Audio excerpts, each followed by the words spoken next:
disruptors, and welcome to another empowering episode of Mindset Mastery Moments with me, your host, Dr. Alisa Whyte. And today we are diving into the science of self-empowerment. My guest is a researcher and an editor who has co-authored an incredible book called Mind Training, The Science of Self-Empowerment, alongside renowned mind expert Ravinder Taylor. This book is making waves. It is so unique. It has a unique blend of neuroscience and practical strategies. And you all know at Mindset Mastery Moments, we love to break down the science. And today's expert, she has done the work to support us on a journey. She's ready to help us with rewiring our brains and help us to break free from self-limiting beliefs and get into a space where we're maximizing our potential. Today, joining me is again Ravinder Taylor, a leading mind science researcher who is passionate about making complex brain science accessible and practical. She is my people. Except she has done way more research than I have done. We're going to explore the truth behind self-help myths and the science of optimism, and how you can take control of your mind to create the life you truly desire. Ravinder, again, welcome again to Mindset Mastery Moments. We're so happy to dive into your brain and all the things you can do, as much as we can get in an hour, and then have our guests continue the journey with you. Welcome again.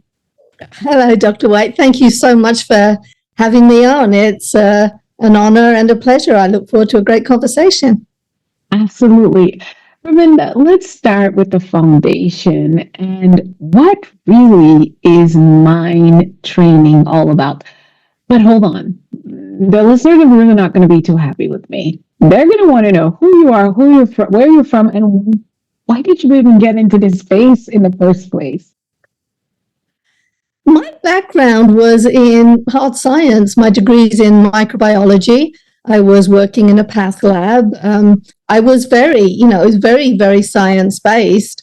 I was interested in the power of the mind, but just in the background, some questions about why we do what we do, but not seriously at all. But I was working in the path lab, and one day all of these flyers appeared around the hospital.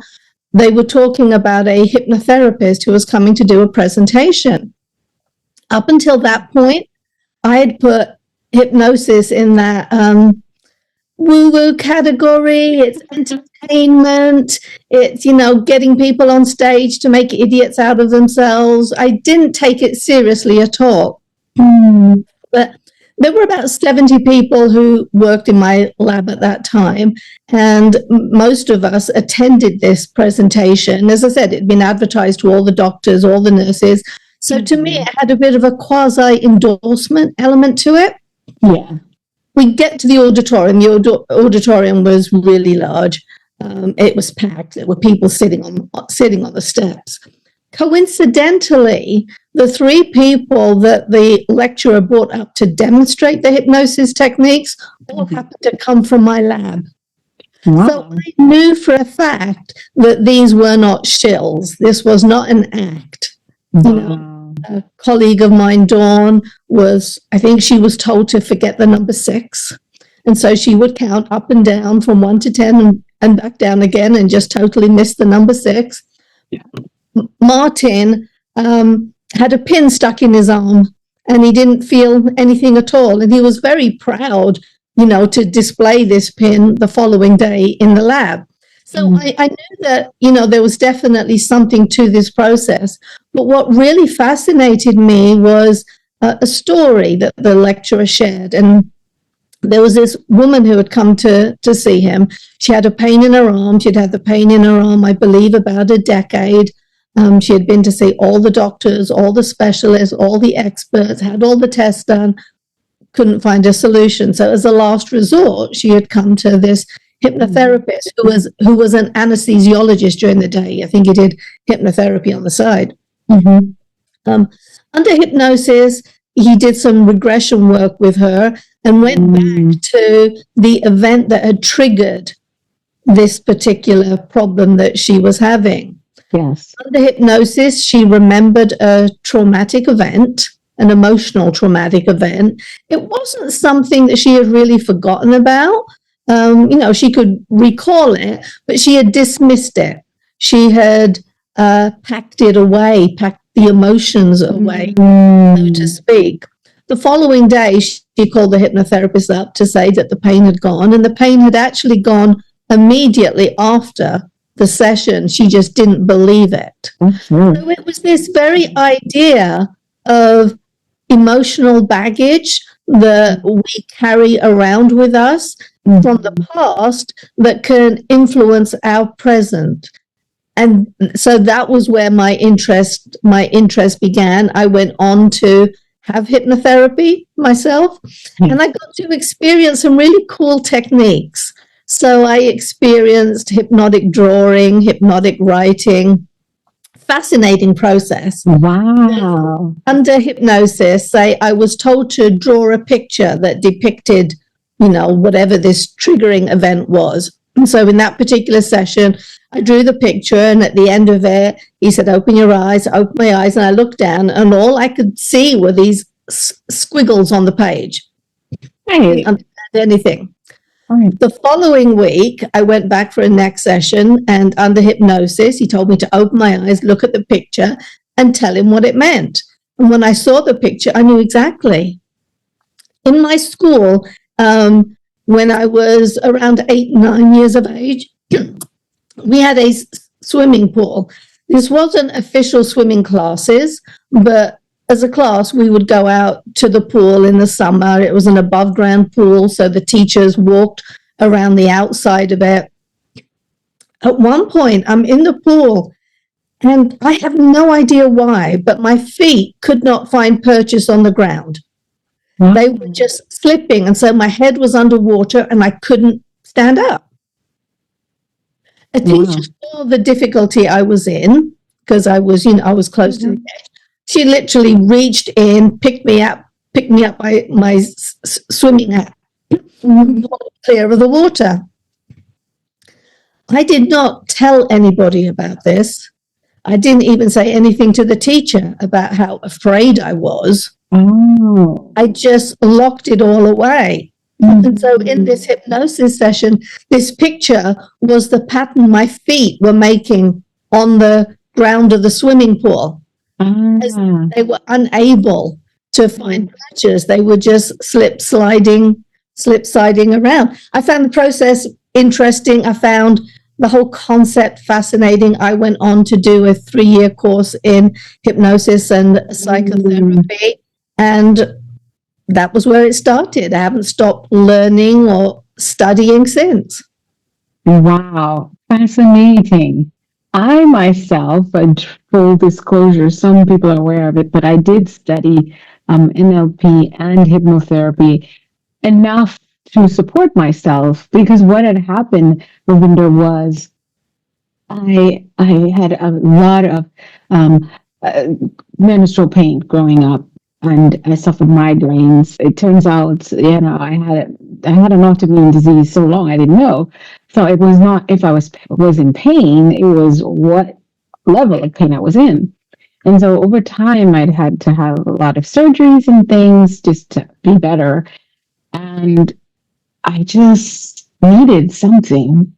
And so I started incidentally. I didn't realize I was technically hypnotizing myself. I knew how to literally allow myself to go to a whole different place from where I was and just sort of check out. And then I started to do recordings that would guide me through healing. The first time I did that is I had this major surgery, and I had a big cut in my stomach. I couldn't even get up out of the bed without help or something. 2 weeks later, but I remember just doing that hypnotherapy audio, and literally the doctor said I healed faster. And it's like, what have you been doing? Have you been walking? And I said, well, I've been listening to this tape, and my goodness, it's like, oh, you probably were hypnotizing yourself. And I'm like, really? I don't think you can do that. It's like, yeah, you did. So I was so curious about that. And that's honestly what led me into the space of mindset, because I realized that everything, it's like, this is my mind, it's a central unit. that I can literally change my reality at any given time. This is the simplest way I could say it. And that's why I went to study it. And so the only person I've hypnotized far is myself. And unfortunate for me so far, I have not had someone hypnotize me. So there's still so much for me. But what I'm saying is I can co-sign what you're saying about what you've experienced and then what you've learned. So now let's get into what is mind training really all about? In a nutshell, mind training is the art of tweaking formerly subconscious processes in order to eliminate self-destructive behaviors, enhance health and vitality, supercharge success potential. Most people think that, we are just the way we are, the way we're born. This is how God made us.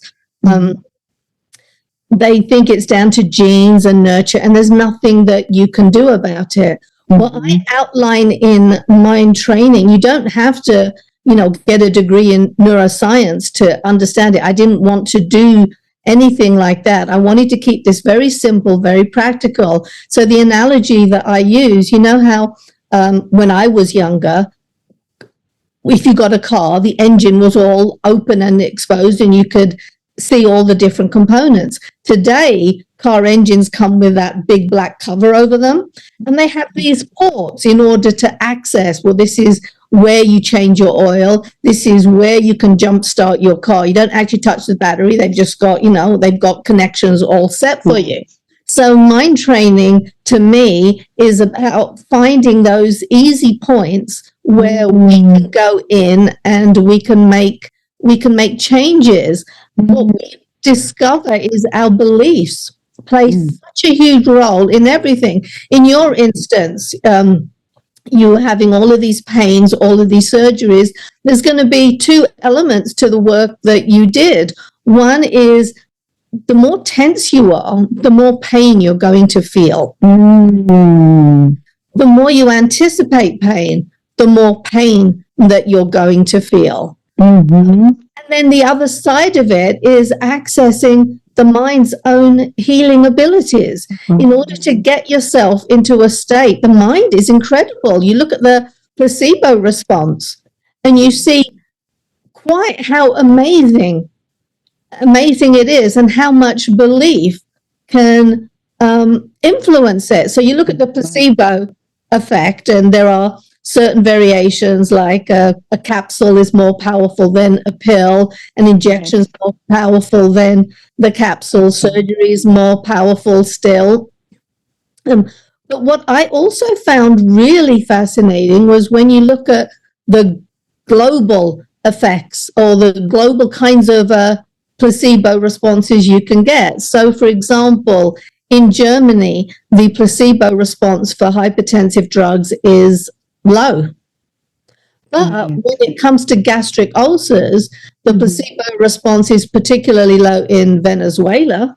It's higher in Europe. It's highest in Germany. Wow. So what is it about our enculturation, our surroundings? We take in so much information all the time, and we don't realize the kind of effects it has. Yes. We really do. That's so powerful. Well said. So when you thought about writing a book, and I love the subtitle that is the science of self-empowerment.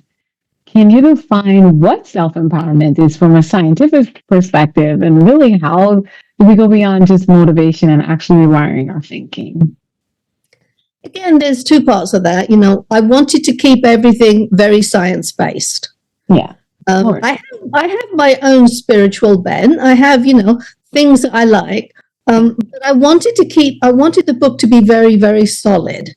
So it is, all the tools, all the techniques in there are all science-based. They draw on science from, psychologists, research around the world. I just found, I looked at all of these different papers. I actually draw on about 200 different scientific studies in order to come up with the tools and tips that we have in mind training. So I wanted it very science-based, but the self-empowerment part of it was really important to me. I've worked in the self-help, self-improvement arena for quite some time. And I'm aware how oftentimes a kernel of truth can then be expanded so far that it's not real. They're not actually giving real answers.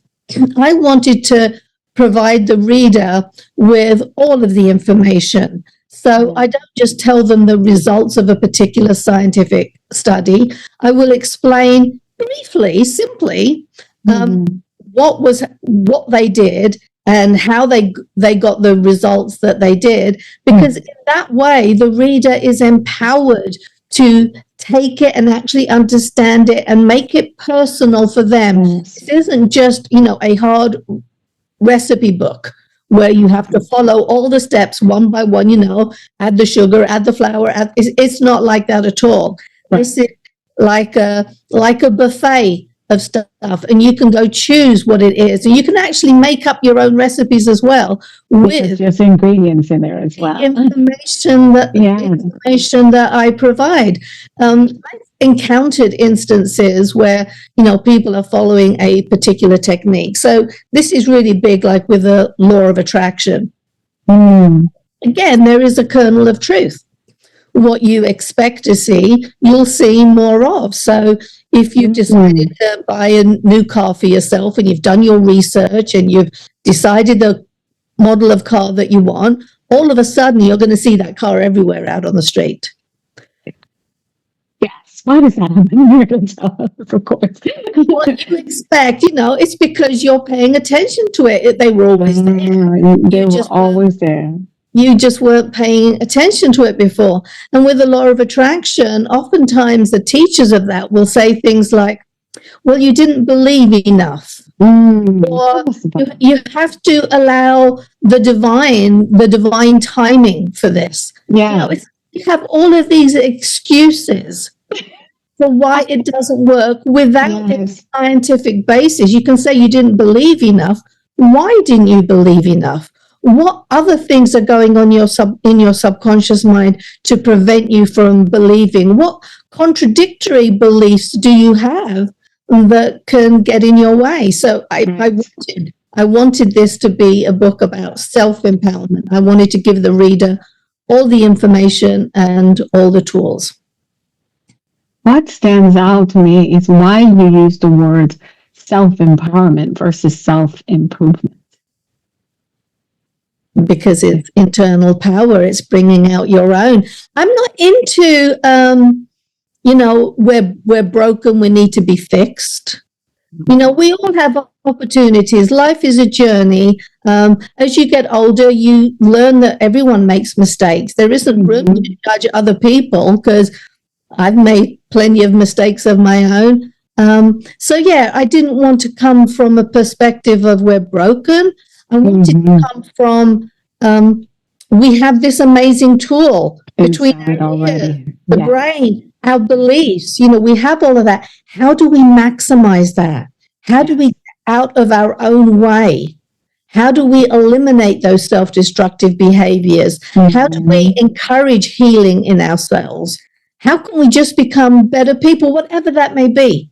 Exactly. Some people, that is, success in business and career. For other people, they just want to have, the perfect family relationship, or as perfect as you can get. We all, I don't know if you have children. I've got 2 boys. I do. I wanted to be the best mother I could be. Absolutely. I want to be the best wife that I can be. I want to be the best friend that I can be. These are all different areas that we can excel in, but our upbringing, our experiences, there are lots of things that can get in the way of that. So I want to be able to say, well, I don't do very well in this particular area. Why is that? Can I go digging in my subconscious mind in order to find out why I always shout at my husband over such silly things. Exactly. I remember going through that phase and trying to figure it out. It was all in my head. It was all part of my cycle from things that I had learned, and I hate to say it, from my traumatic experiences, because I didn't like that I did that, but I was doing it anyway. And it's like, okay, what is the deal here?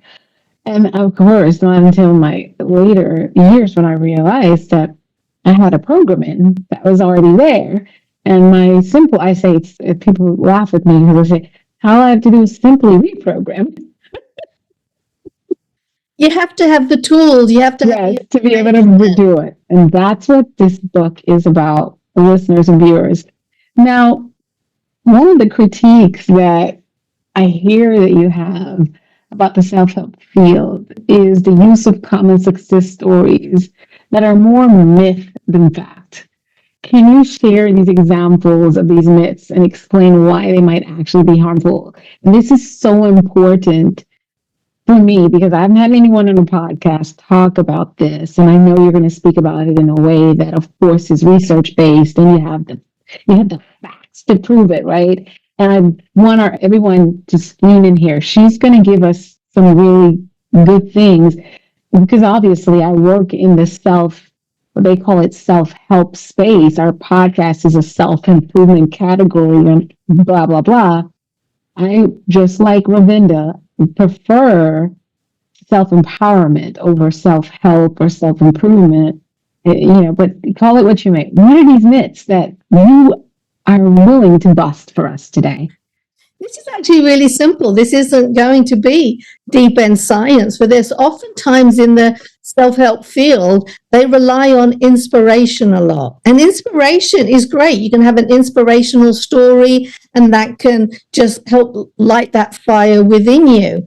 But if the inspirational story doesn't have teeth to it, if it doesn't have the detail to it, then yeah, you're going to be inspired for a minute. You go home, you try to apply it, it's going to fall flat on its face. So my favorite example of this comes to Roger Bannister, who wrote the 4-Minute Mile.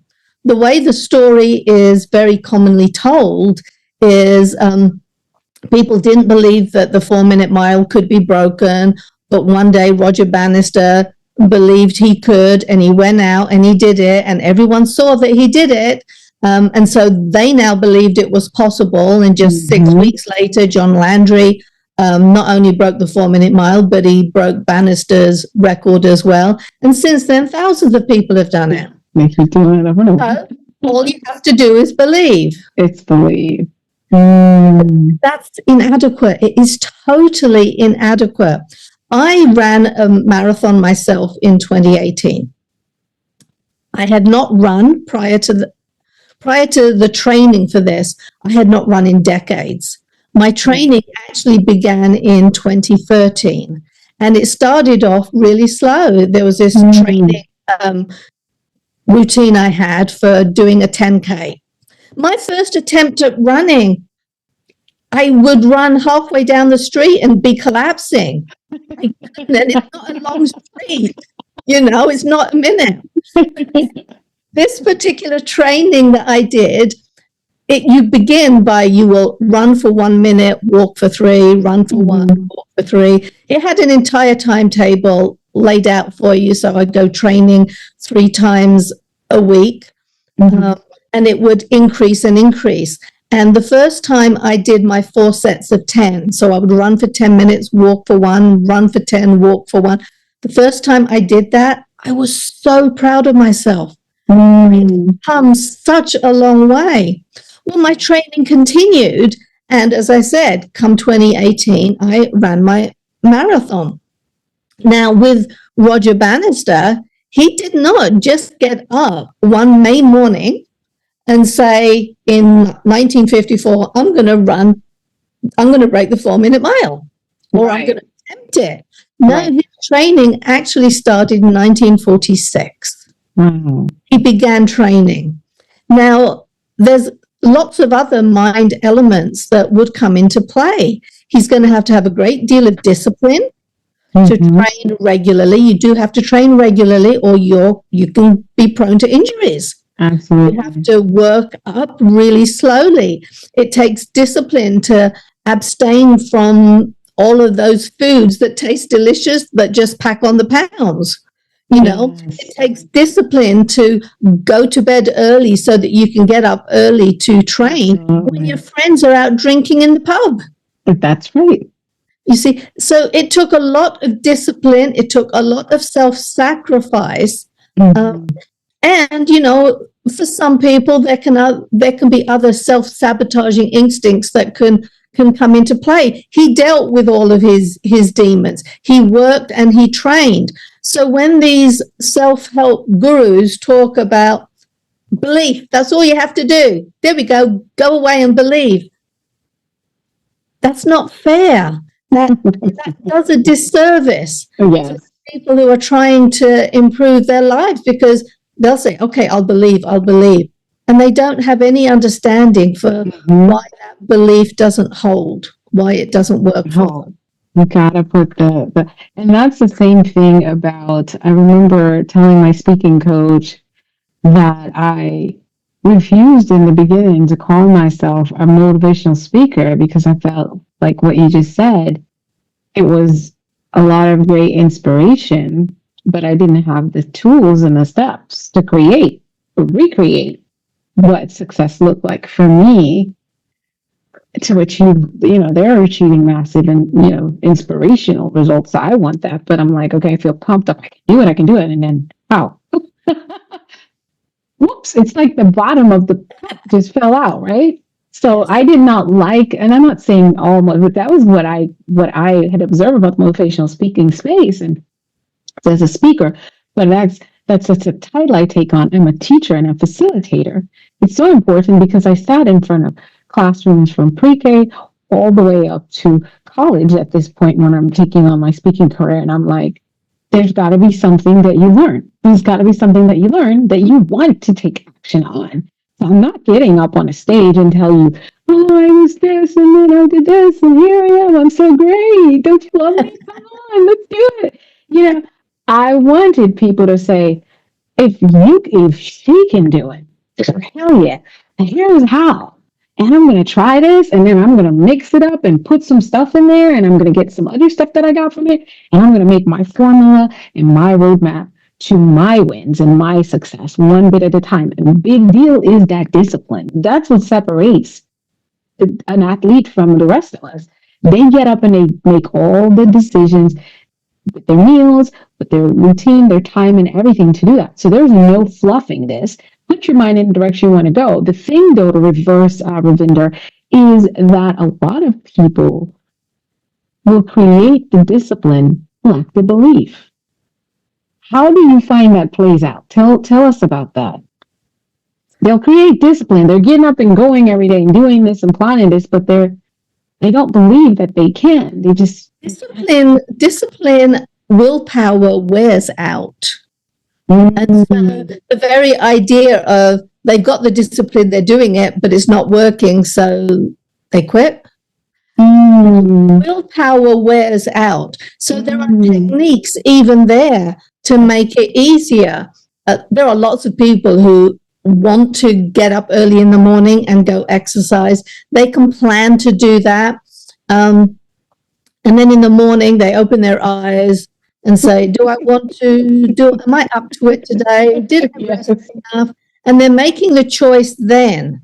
The real key right there is to not leave the choice making in the moment to a time where you can be vulnerable, where you can be weak.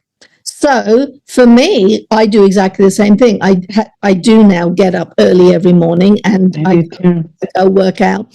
But I've made the decision beforehand.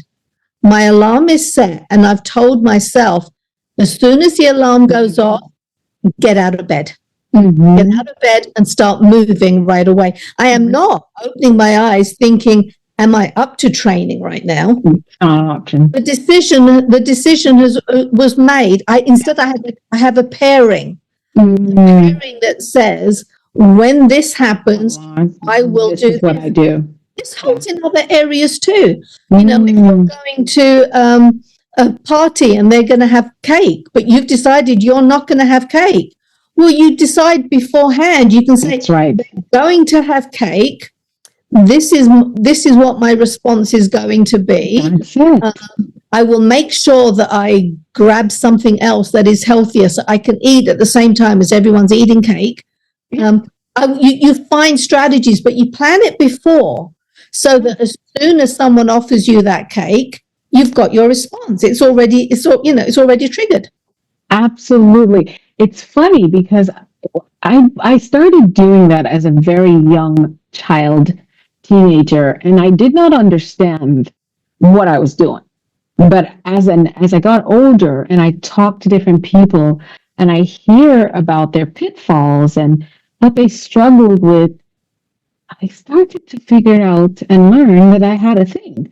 So I remember talking to my ex-husband one day, and I was just like, why do you think you messed up? Why do you think you cheated? It's like, well, it happened. And I'm like, nothing just happens. You make decisions, right? And I said, why did I cheat? And I was sitting there, I said, I know why I never cheat, and I probably won't. Because I've determined I won't. And when these certain set of circumstances present themselves, I have a path that I'm going to take. And it's an agreement that I made with myself, and I honor my agreements. But and it's like a predisposition. So I don't even. There were times I've missed that someone was flirting with me, and many people would be like, "Didn't you see he was all over you?" I'm like, "Me? I know." So I think I already programmed my brain.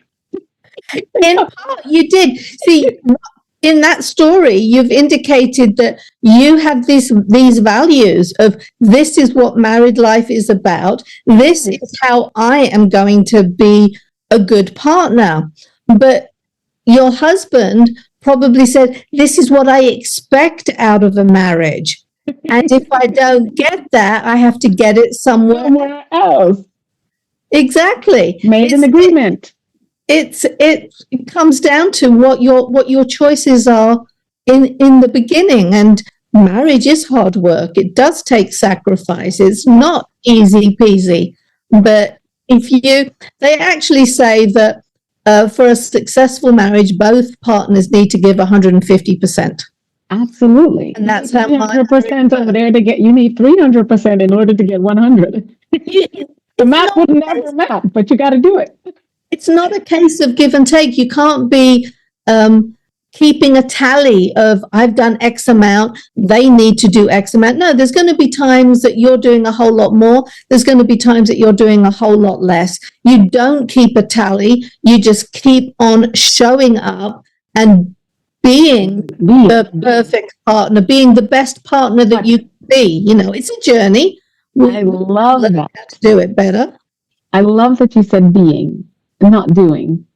And the thing I've learned in, my next chapter, I went through separation and divorce 9 years ago, almost 10. And in I call it my next chapter, is what I've learned is if you have these connecting, and this is why I talk all the time about connecting with your true values, core beliefs, and knowing your sense of purpose and being assured in that, because when you have these values and you create who you are and what you're being and doing in the world, then showing up in the relationship becomes simple, not easy. It's not a rocket science situation. That's how I say, because now who I am is how I show up. And now there's molding to bring the pair. But it's easy because now it's simple because I'm standing in a space of these are things I wouldn't do, and I can relate, I can speak on them even before time and not waste anybody's time. And then even while we're in the journey, we know what we're doing. So I seek out that energy and that partner with someone who's in that space. And then we take it from there because now we're going to take these two things and build something. You wouldn't buy half like you wouldn't, if you have to think, I guess sometimes when I think about building homes, I think about building it traditionally from Guyana, but I never saw them buy half blocks. If the blocks were breaking, they took them back for the walls, right? You get whole blocks and you put them, and that's how the building and the walls are assembled. So that was just my thought. In this particular area, you had an advantage. You had some programming within you that told you what it would take to be a good partner in a relationship. You had that belief already. Self-sabotage, we all have self-sabotaging beliefs in some area of our lives. Self-sabotage is normally is a subconscious strategy to help protect you from further pain. So you can have a belief, you can have an experience where you were hurt or embarrassed. Say, for example, I had this exact example. As a child, I got embarrassed doing a public speaking thing. What had happened was it was a school event. I was about 9 or 10. I was a narrator for this production that we were putting on, but this other kid hadn't showed up, so I had to do his part as well. And his part was to take 2 coconut shells, hit them together to have the noise of horse hooves. So there I am, 9 years old, thereabouts. I've got my paper that I'm reading, I'm doing the narration for, and then I come to this pit and I have to quickly put it down and pick up these coconut shells and clap them together, and I looked clumsy, I looked awkward, or maybe everyone thought I was cute, I don't know. They probably did. I saw everybody laughing. Oh, you see, and it was only actually in the last few years, as I've been doing more and more public speaking, more and more interviews, that I remembered that situation. Wow. But there's lots of other ways that we can sabotage ourselves. You see, I didn't want to have that embarrassment again, so I really worked hard to avoid public speaking. I went out of my way. I mean, it was crazy how far out of my way I would get. My husband was a public speaker and I would run hide. You're like, I'll be backstage.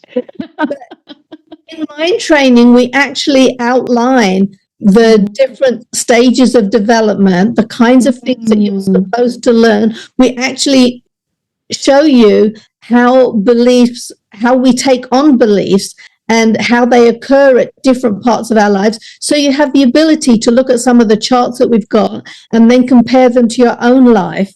And the more you question your subconscious mind, the more it will give you the answers, the more you understand that self-sabotaging strategies are buried in the subconscious mind. And once you realize them, once that memory comes to light, it will lose its power. Yes, absolutely. So there are some things that can get fixed right away. You just have to learn, be in awareness how your mind learns information and where to go in order to access the information, and how to then go and change those beliefs that aren't working in your favor anymore. Absolutely. I love it. I mean, you all heard it. She said it. You guys hear me say it all the time. I just said it on a Facebook Live this morning, and here she is reinforcing it. Absolutely. So let's talk a little bit about that placebo effect. So fascinating. Most people think of it as a flawed type of research, and you mentioned it earlier, but you argue that it's one of the most powerful pieces of evidence for the mind's influence on our lives. Can you explain and expand what you mean by that?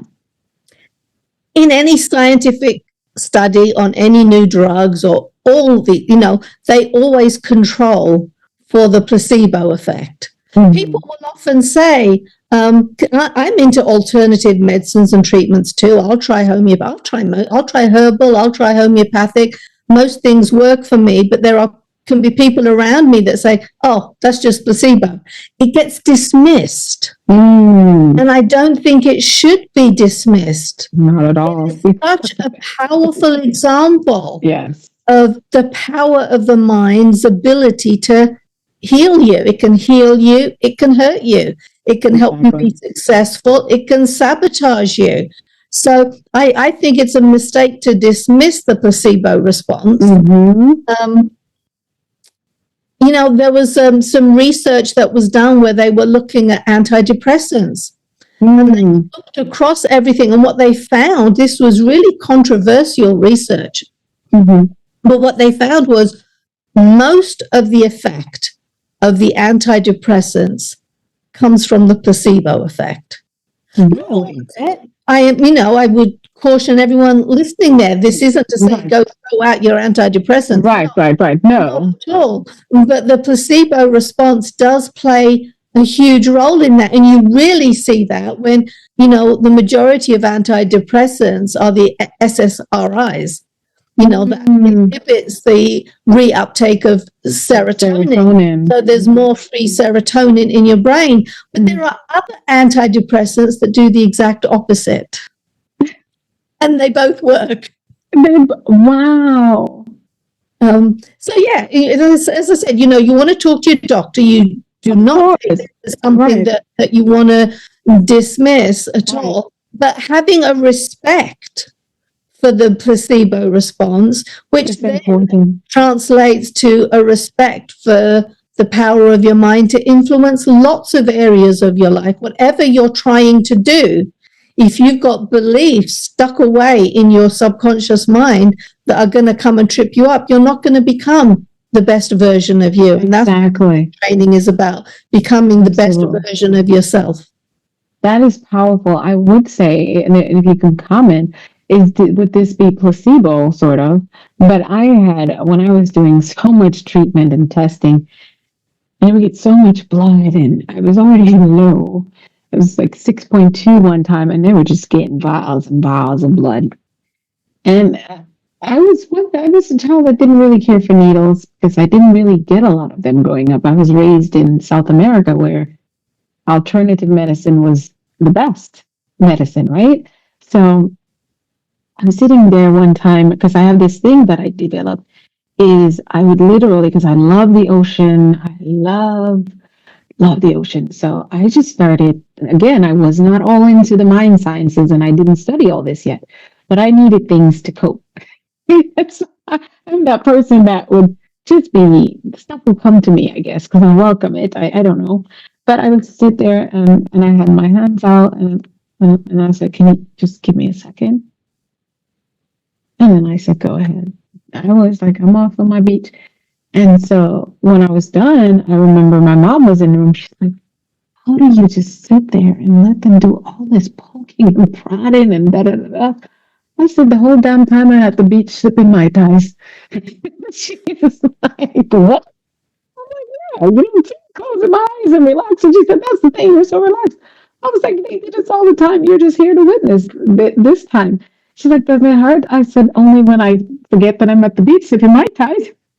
Is that sort of a placebo vibe? What is? You are totally blessed having that awareness that visualizing yourself there was the way you found your happy place, the place where your body is calm, your heart rate is calm, you're enjoying the sun, even in your mind, you're enjoying the sun. Just being out in the sun brings out happy brain chemicals. And remembering that event is going to produce those happy brain chemicals. So that's going to just help you feel more relaxed and you slow your breathing down. That's actually more a form of self-hypnosis.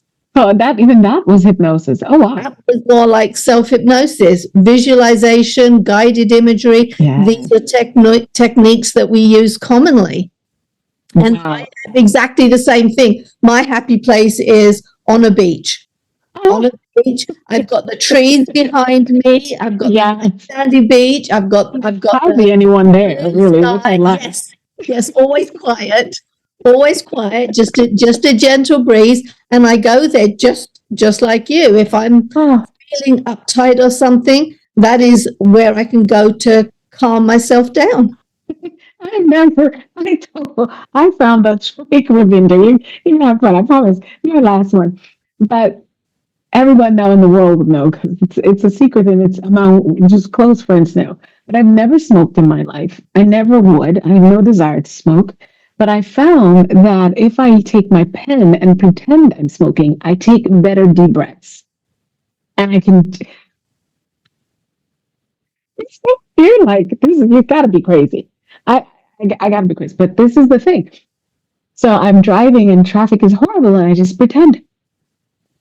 And no one can believe you've never smoked because when I, and again, I don't know, maybe I smoked in another life. I've never smoked in my life. My dad was not a smoker. My mom was not a smoker. I didn't grow up with smokers. But I started doing this around 18 years old and it works. And But your idea of smoking is that you breathe it in deeply, diaphragmatic breathing. Yes. You expand your diaphragm and allow it. That again produces the happy brain chemicals. It slows down the heart rate. It is very calming. You were just using the pretend cigarette as a tool to get there. I do the diaphragmatic breathing all the I need to time. learn that technique. Yeah, I need to learn that. But I'm doing it, I guess. But why do I do it in traffic? So I have a special pen in my car. There is something else that you can add to that if you want to make it even better, even Yes. more powerful, Yes. is add a smile. There was Oh, I'm smiling. I laugh at myself. smile. Simply smiling, even a fake smile, will Yes. produce, the brain will produce endorphins. I talk about in some of my talks the theory of smile and look up. And that when you do that, it's hard to feel as sad or angry or whatever, emotion you don't want.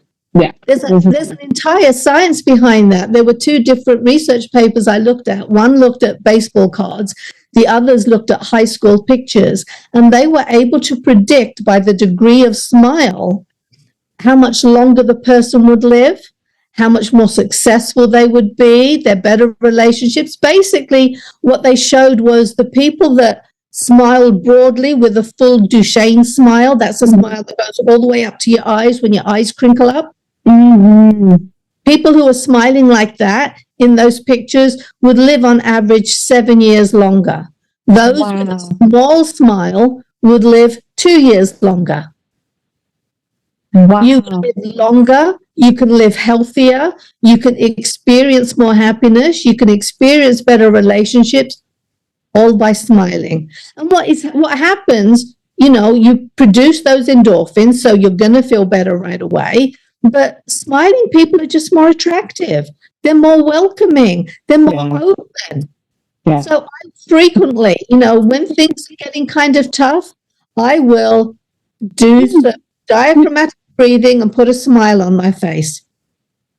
And I actually tested that out. There was a period when I'd been through some traumatic stuff. My brother had passed away. It was just a really ugly time. And I found my blood pressure had crept up. I always had excellent blood pressure. So then I happened to be writing the book at the time, and I came across this information about diaphragmatic breathing and the Duchenne smile. It's like, okay, I'll test this out on myself. And I've got this all in the mind training book. So I took my blood pressure, and then I took 3 diaphragmatic breaths. So just allow the diaphragm to fully expand. You take it all the way in and let it go slowly. And I put on this silly smile. Now, I was in the office on my own, so it didn't matter. Right. I dropped my blood pressure about 30 points in a couple of minutes. You all heard this is life changing, and some of you're in the doctor's offices not getting that blood pressure down, even while you're on meds. You better listen, because blood pressure, I don't play about that. Yeah, and the more you can keep it down, it's not going to keep it down permanently. No. I tested it again, and I could then watch it start creeping up. But the more frequently you keep your body, your system in that calm, relaxed, gentle state, the better your overall health is going to be. So if you can just do this technique once or twice a day, it's going to have a rippling effect on your life. That's it. I absolutely agree. And that's why a lot of times, if I'm communicating with someone and they choose to continue to be frantic, disturbed, and angry or sad, I realized for me, the best thing to do is allow them to go through their process, and I just take off and re-energize and reboot my system and let that go with my smile, my deep breaths, and I'm just going to be me, but I can't soak up this because that's not good for me. And it's like, it's really not good for any of us. I had developed to me a sensitivity to toxicity that taking on too much of negativity and drama or any of that literally made me physically ill. I'm not sure. There's other people I've met that had suffered the same thing. So I've created a lifestyle of working and continuously doing this. I guess some people say, because you're an empath. Right? I'm like, yeah, we all are. I'm an empath too, but and I know that I tap into other people's energy, so I do it well. I'm more I embrace that more in this chapter of my life. But at the same time, I learned how to read back because I literally I became physically sick over someone being sick or mad or sad, and I was like that my entire life. Now maybe one day I'll do hypnotherapy and I'll be able to fix and rewire something that might have been broken a long time ago. But until then, I've developed these coping skills, like you said, that I do. There's nothing wrong with being an empath, but you're smart enough to realize that you have to take care. You can't help other people unless you're taking care of yourself. Just like on the plane, they always say, put your oxygen on first and then take care of everybody else. Well, that's precisely what you're doing. And if you've got this happy place, you've got some inbuilt techniques of your own that work very well for you. You're not thinking about the science, but you're doing this stuff automatically. I just, in mind training, I talk about the actual science behind it all so that everyone can do it. Everyone understand and do it and implement. Yeah, absolutely. Oh, I love this. It's so good. Optimism, one of my biggest things, and you talk about this. Why is optimism so powerful? And why do you suggest that we just repeat positive affirmations, even if we don't believe them at first? Because there's an argument, Ravinder, now even the self-improvement world, people going back and forth, affirmations don't work. And I'm like, they do. They do. They don't do the whole job, but they do work for what they work for. So tell us about that. They do to a degree. The fact is, when we've got these negative beliefs, we are part of our herd mentality, evolutionary psychology, we are more sensitive to negative. We're herd animals, so we want to be accepted. If we can't be special in the group, we at least want to be normal. So when you receive that frown from somebody else, that's going to hurt you a whole lot more than them saying something nice. If you're up for a review at work and your employer tells you 10 good things about you and tells you one bad thing, you're going to hone in on that bad thing. So the power of bad is very, very real. They've actually showed that it takes 5 positives to make up for 1 negative that holds in relationships. They can actually predict the health of a relationship depending on how the couple talks to each other. So they have to be 5 times more positive than they are negative in their interactions and in what they say. And this holds in business as well. So affirmations are good. I will look in the mirror and tell myself something good, like, you've got this. You've got this. It's okay. Things are good. And I will smile. And, those things can help. But they don't deal with all of that negative baggage that is trapped in our subconscious minds. So for certain things, affirmations are going to work when they're more on the surface. When you've got deeper issues, then you have to go deeper than that. So you have to go and look at what kinds of beliefs, where the beliefs could have come by. And for me, we use, Eldon and I have the inner talk technology, which is a patented subliminal technology. It's been researched by numerous independent universities and institutions and been demonstrated effective at priming your self-talk. That self-talk is how you talk to yourself, and that's a reflection of the beliefs that you have. Yeah. And it can be an automated way to really target that negative, the degree of negative stuff that we carry in our subconscious minds. Well, the inner talk programs can automate that and prime it, and you get enough repetition there in order to start making changes there. Oh, wow. I love that. Oh, that's absolutely powerful. Wow. So it's time for Flip the Script. Man, this time went by so quickly. I'm in the zone with you in this. So, one of the deep questions that you tackle in mind training is about free will. Oh, free will. And many people assume that we are in full control of our choices, but you challenge this, and I'll say this: if I'm you're gonna disrupt my some of my limitations because, well, I guess I don't believe in full control, but I guess I mostly do. Can you explain why free will isn't as straightforward as we think, and what it means for self-empowerment? The argument about free will is going on globally and More than ever in this piece.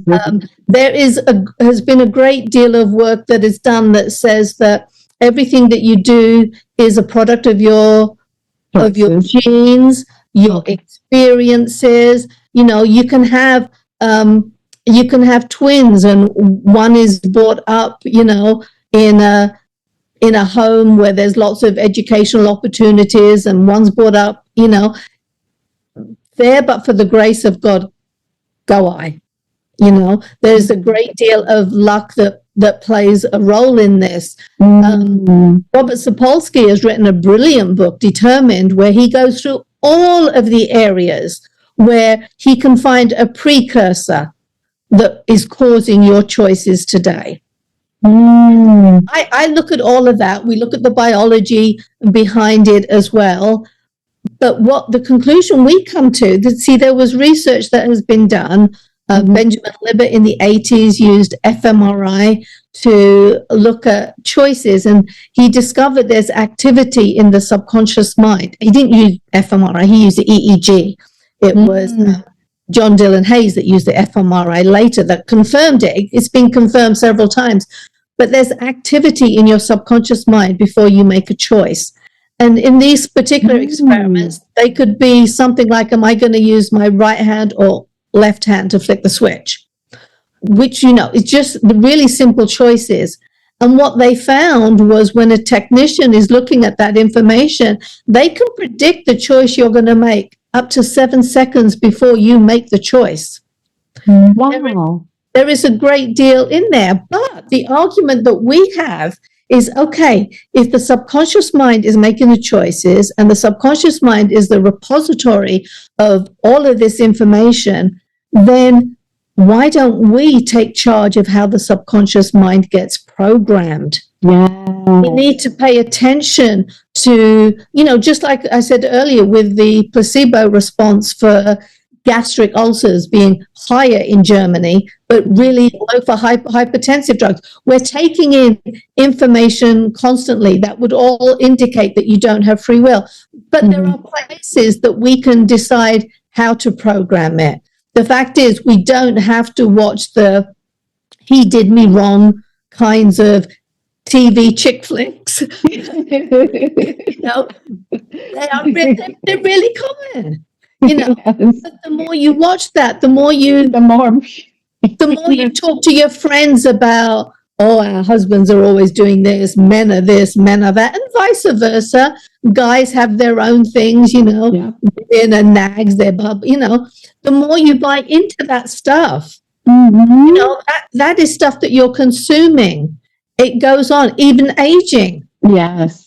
I've got people around me that'll say, oh, we're at that age now, Ravinder, we have to slow down. Don't tell me that stuff. Not me. I'm just getting started. Leave me alone. I don't need that. I've got so much more to do. So the argument does become really important from different perspectives. You look at I'm not going to go into politics, but you look at just how divided the country is right now. Well, if all of our beliefs come from the stuff that we've consumed. It comes from the research that I talk about in mind training. This kind of research is going on around the globe. And who uses that information predominantly?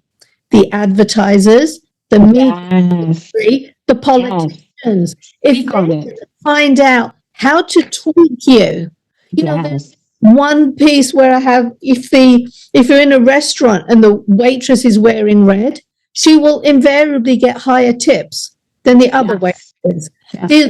There's all of these things that, where our buttons can be tweaked, but if we learn that stuff, then we have the ability to turn it around. Right. I would say to create a disabled version for ourselves. Free will is very limited, but we have to take it and we have to decide, no, this is how I'm going to program my own subconscious mind so that it supports me. I'm also not going to be arguing with people out there over politics because they have just been sucked down their particular rabbit holes. Yes. And that's exactly. And you're not going to change their thought processes and their ideals. Leave it alone.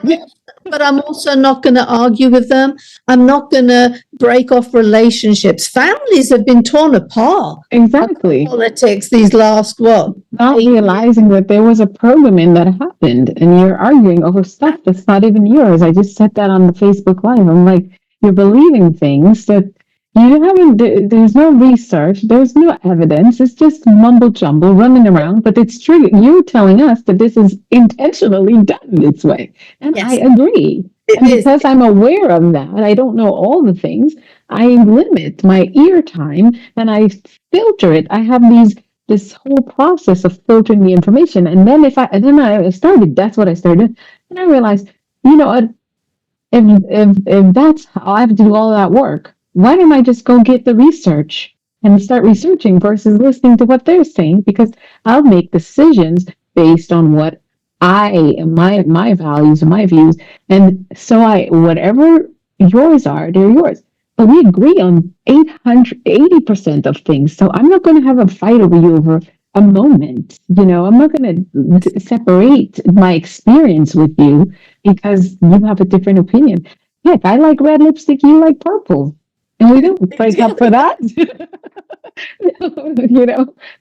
And that, I mean, some are like, but that, Alisa, you're making it so small. That's lipstick. This is life. You're ultimately not responsible for that. You're not God. So stop. And no, neither are those people. So just relax, do your part, keep going, keep your journey and do what you have to do and let the rest unfold. And that's why I agree with you to that extent. But free will, when you realize all the programming, free will, when I talk to people about weight loss and I start to stack the deck on all the reasons why it has become challenging, like the only way I was able to take control of my body weight was when I learned how the deck was not stacked in my favor, that there was an automatic programming. Like, for example, that breakfast is the most important meal of the day. It is, but it doesn't have to be at 8 in the morning. And it's certainly not a box of cornflakes. That is not scientifically truthful. And it doesn't help anyone. So when you start to unlearn or just really test everything, I say, look for the proof, and go to the right sources to get your proof. And science doesn't lie. And then again, your instinct, I feel like that's why I love that you use the word empowerment. We're all born with, we have this. We're not, like you said, we're not broken. It's within us. No wonder. And I love to bring those examples, which are 100% my journey, that I was doing things. And over the period of my research, my study and training in the last few years, I realized, oh my goodness, you naturally gravitated. And that's the thing I want you to comment on. Is there such a thing as me with the quest to heal and nurture myself that I naturally gravitated towards things like taking those deep breaths or going off to the ocean? Was that something that came from within me, or was there something set up in my journey already in terms of Like maybe I learned something that triggered that maybe you need to. How did that work? It possibly was something that you experienced way back and you've forgotten about it. Maybe you tried it accidentally. Maybe someone said something and you learned that behavior, and then you learn to repeat that behavior. And so you've become very aware of how to calm yourself, how to find your happy place, how to slow down your heart rate when you need to in order to bring in that calm. I would not argue that, because what I would say, and this is why you said, think about that you were talking about the subconscious. And so this is why, I'm listening to pot. I'm a person that I don't always have it on. I love quiet too. But what I listen to, and I always talk about who has your ear time, right? Who has your ear time? And so if you surround yourself, like I'm looking towards the wall and I have these words of affirmation on my wall. I'm not overly positive, and I'm going to ask you about toxic positivity since we talked about optimism. But what I've learned is that if you're playing things in the background, you're doing some subconscious programming. So you're right. I might have the things that I attract to, like I'm very keen when I get on social media, what pops up. I will remove, because now you don't have to follow someone to get their stuff.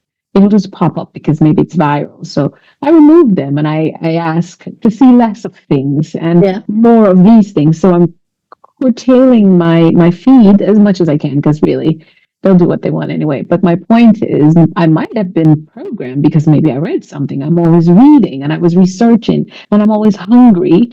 And it's no doubt like what you said, you think you want a Lamborghini, and now you see Lamborghinis everywhere. Now you're in more awareness of it. So it's possible. And I encourage our listeners and viewers to think about that, because if you really are just you're letting whatever happen without intentionality, then a lot of the results you're getting, if that subconscious part of you is making decisions before you make decisions, then who's in control? Absolutely. The subconscious mind has a great deal of control over all of that. That's crazy to think. I'm going to have to dig some more research, because you've opened up my mind to another level. So your book includes exercises at the end of every chapter to help your readers apply what they learn. Can you share some of those more impactful exercises that can help us improve a relationship, happiness, or increase some of the expectancy that some of us have in our lives? Most of the techniques that I suggest are really very simple. They can be dismissed because they sound too simple. That is why I include so much of the science and so much of the research. So one of the great things to do is a gratitude journal. Now that can sound really simple, but when you live in a state of gratitude and positivity and optimism, there was actually a longitudinal nurses study that was done, and what they found was the most optimistic women would have a significantly reduced likelihood of dying from cancer. So 38% lower risk of dying from heart disease, 52% lower risk of dying from infection. There was research out of Johns Hopkins that looked at the relationship between positivity and heart disease.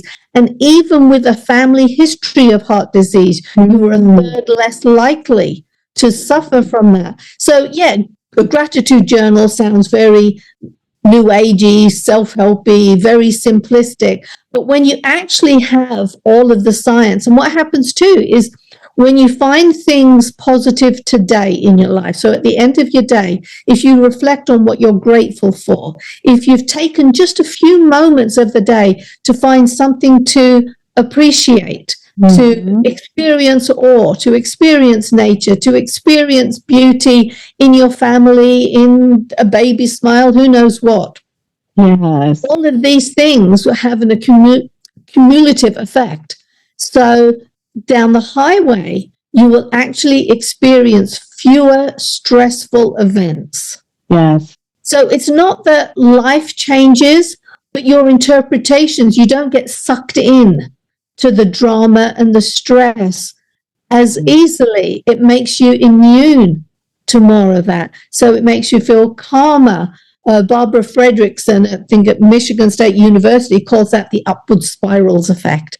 And I just really like that term because I can picture that upward spirals going out into the future. So your positivity today just grows and expands and has these rippling effects in your future. Yes. So you can be less stressful and you can be more successful. Absolutely. Wow. Absolutely. So you all know you have to get the copy of that book.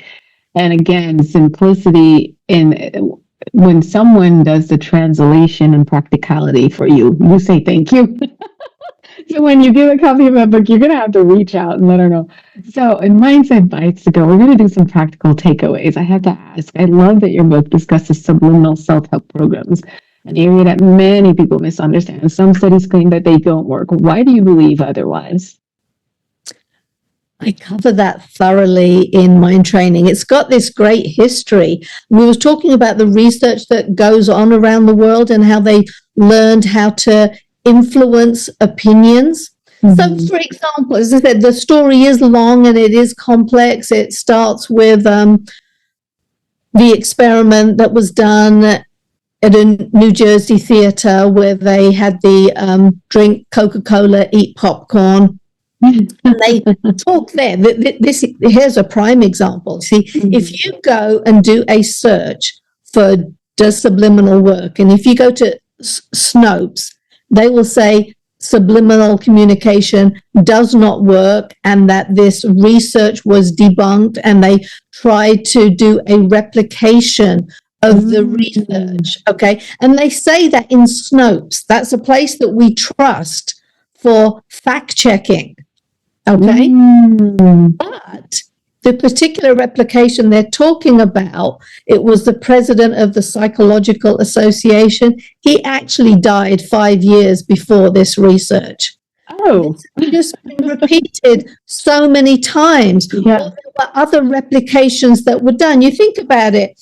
You have the subliminal affirmation for drink Coca-Cola, eat popcorn. When you're going to the theater with your family, you're expecting to relax, you're expecting to enjoy yourself. We normally get concessions when we go to the theater. That's part of the experience. Yes. And then they did a replication where it was a documentary on a warship or something. It was done in the workplace. Everyone was told beforehand that there were subliminal affirmations in there. You're not relaxed. You're not thinking about being entertained. Instead, you are hyper alert to when am I going to feel this urge? Subliminal communication doesn't force you to do something differently. It nudges your emotions in that direction. So even in the New Jersey theater, it wasn't that everybody in the audience went out and got Coca-Cola and popcorn. They just had an increase, like a 10% increase in sales. They're not saying that everybody got it originally, but imagine if you've gone to the theater, you're with your friends and family, but you're on a diet. So you tell yourself beforehand, I'm not going to have the popcorn and I'll just get a water, or I'll get a cup of tea, something that doesn't have calories. But then you're subjected to these subliminal messages, and you normally get Coke and popcorn, and Coke and popcorn sounds good, and now you just got this additional stimulation. It's not going to catch everybody. It's just going to nudge the masses in those directions. Right. So there's a great deal to the story. A great deal of manipulation has gone on, because who is it that who wants to use the subliminal information without you knowing? Advertisers. Absolutely.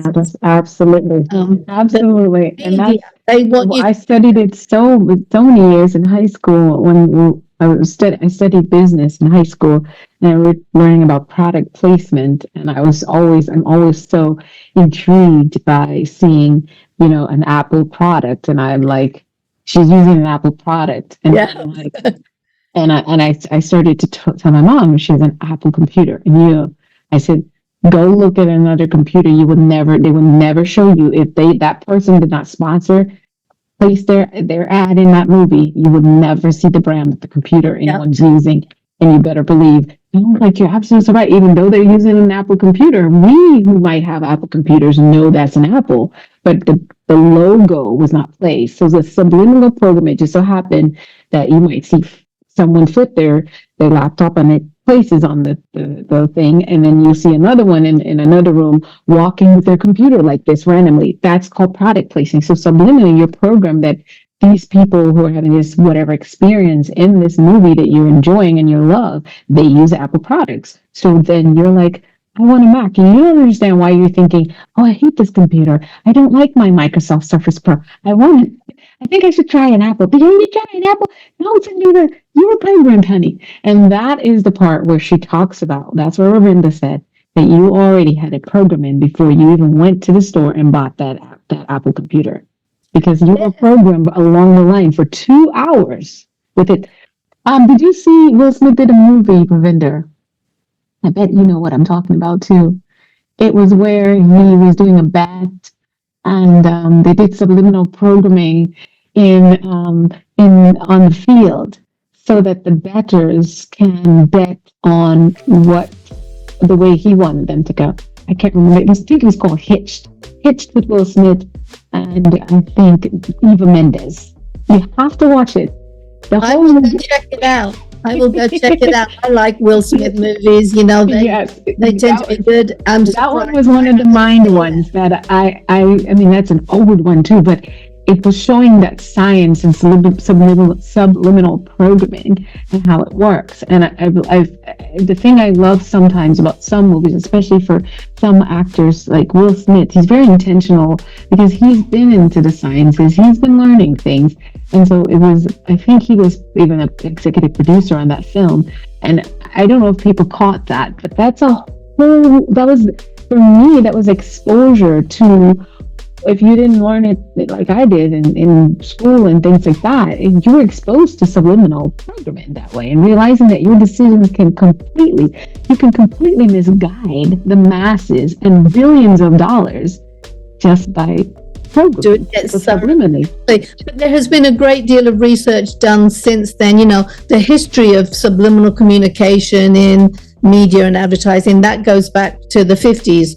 But there has been a great deal of research. It is very well established now.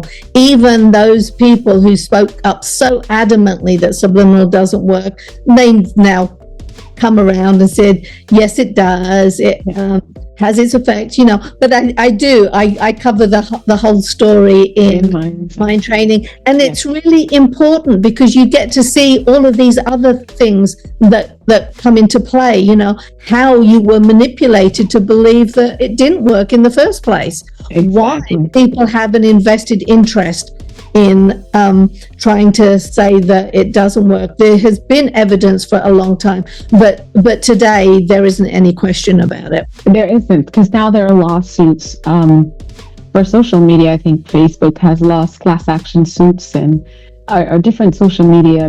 I know there are some class action suits for young youth that might have been addicted to social media and games. There's all kinds of, because they felt like they were programmed, and yeah, they're subconscious. That's a whole other subject. That's another episode. Social media and young people, yeah, there are lots of dangers in that. Yes, so I feel like a lot of it has to do with subliminal programming as well. So let's talk about something a little bit deeper: spirituality. Do you believe there's a place for spirituality practices in the science-based self-help program? I do. That is I do too. I don't think it goes without. Yeah. You know, when you have this discussion about free will, and you know, I come to the conclusion that free will isn't free. You need to take it.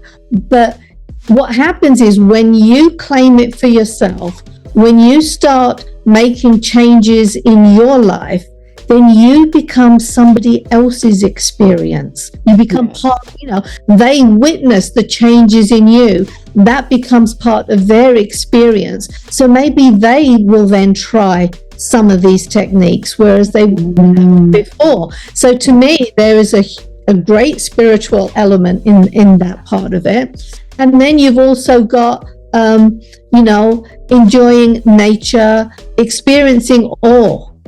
Just experiencing awe. Going out, if you're going out for a walk, just take a second to see the clouds and say, wow. Just experiencing that, that again has spiritual relationships in there. I talk about hypnosis and meditation. Meditation doesn't have to be spiritual, but adding spirituality to it can make it even more powerful. Absolutely. So yeah, I do. I can find the spiritual. Look at the placebo effect. The fact that your mind has the ability to heal you. Yes. Thanks God. That that is. Where did that come from? We didn't create it, so somebody created it. Yeah, and we would create so intricately. Someone thought about this. Like, there's no way. Absolutely.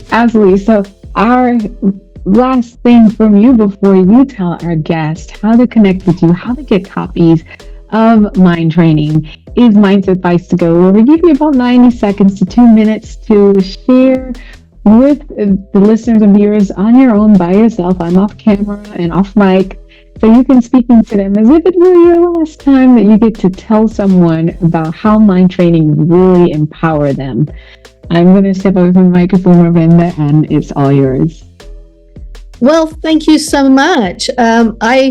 I really appreciate that. The book is Mind Training, The Science of Self-Empowerment.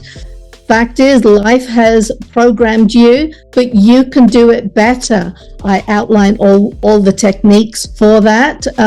You can buy the book anywhere books are sold. Amazon, your bookstore. If they don't have it in stock, they can order it in. You can also learn more about me by going to my website. That is ravindertaylor.com. And you can also find me on Facebook and Instagram. I do like to share inspirational messages on Facebook, along with some of the science and some of the science clips. Being aware of the power of your own mind and taking charge of it is the best thing that you can do in order to become the best version of yourself possible. I really appreciate you taking the time to listen to me.